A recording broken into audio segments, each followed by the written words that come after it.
I will say, so mine was the biggest shift in my life, and I've had a lot, was the COVID experience. It was fall, September 4th, I think is the day I went in the hospital, 2021. It was the Delta version I got. I was super healthy, walked in on no drugs, walked out on a dozen, which is hard because I'm super holistic. So I worked really hard to get off of those. But after I got out, all the long COVID issues just started stacking up. I still have long COVID. I still have relapses. There's still some issues there. And it's kind of the new norm now. I do everything I can to get better, but yeah, that was my 70 days of hell, I would say. And I had so there's three different things that I want to share. There were so many miracles too. I want to throw some of them in there. So I learned later, and it took me maybe almost a couple years before I learned that I knew I was having out of body experiences. I had a whole bunch. I went back in time. When I tracked it, it was mostly 165-ish years ago into a pioneer home that was my great great great grandfather. So I visited there a lot. Took my bed with me. So I have like a chapter in my book coming out that's me in my bed because I think subconsciously I was aware that I was in that bed, and if I didn't take it with me on my out of body experience, I mean, I don't remember being in my body going. I remember I was out of body taking my bed. And I even jokingly say I would have like this, I'd have an ambulance some of the days come and hook up to my room, which was like a Connex, a movable trailer thing. And it would take me on my journey for the day. And at the end of the day, it would come back and leave me there for my hospital care. I mean, it was just like some crazy stuff like that. So lots of stories around that. That's out of body. And then there's spiritual transformation experience. And it's basically that. It's when you have a spiritual experience that's similar to a near death, because that's also usually spiritual, but it was specific where my mom visited me and told me it wasn't my time to go.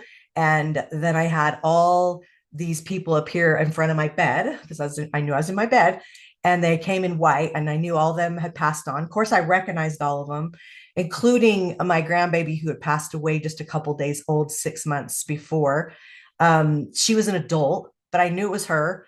And so they all appeared. And when my mom said, she says, you have to fight, they all started chanting, fight, fight. And every time I'd hear the word fight, a whole group behind it. Then here comes my husband and my kids and my friends and all these people. Every time they would say it would just appear in front of my bed up here. In fact, I had a painting commissioned that took me about 8 months to get done to place everybody right. I can only have 26 people in it, and there were thousands of people there. So many I didn't recognize that now I know were all the prayer lists I was on, because I had friends. I had gotten COVID at a conference, and I had friends all over the world that only could talk to me because everything was shut down pretty much. And they would hang on to that social media post my sisters would put on. Gave my husband COVID. He couldn't come to the hospital for 3.5 weeks while I was there. So that was devastating, to have I could have one person every 24 hours. So my twin sisters, younger than me, they took shifts and they were the busiest, but they lived in that town. And a few other people would come and substitute for him because nobody had a clue I was going to be there that long. I mean, there were sometimes she said, I didn't even know what to post on Facebook for everybody because everybody's hanging on thinking the next post, this is when you're gone, because it didn't look good. A week could go by and nothing had changed. She's like, I don't even know what to say. And so this is interviewing them and talking to them later. But my bill was $1 million.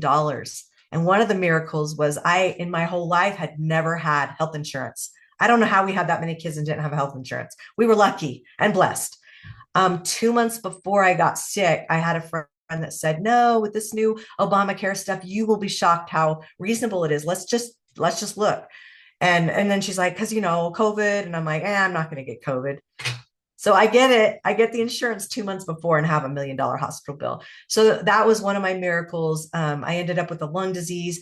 And right about 2.5 months after we moved into a house, I was able to get a hyperbaric. And I don't know if you know what that is. It's an oxygen machine, and it's a home, more of a home one.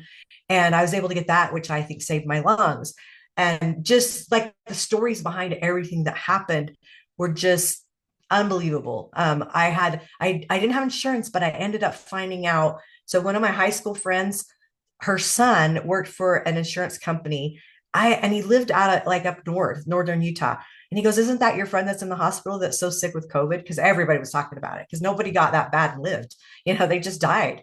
And And she says, yeah, I think she has a policy with us. So I had bought a few years before a cancer policy because I'm a redhead and I had had some basal cell. Then I ended up with melanoma. I had gotten melanoma cancer twice since COVID because it just catches everything on fire in your body. And so they would never cover anything skin related with cancer with me. So here I have this policy, but I didn't cancel it because I thought, well, what if we get something else?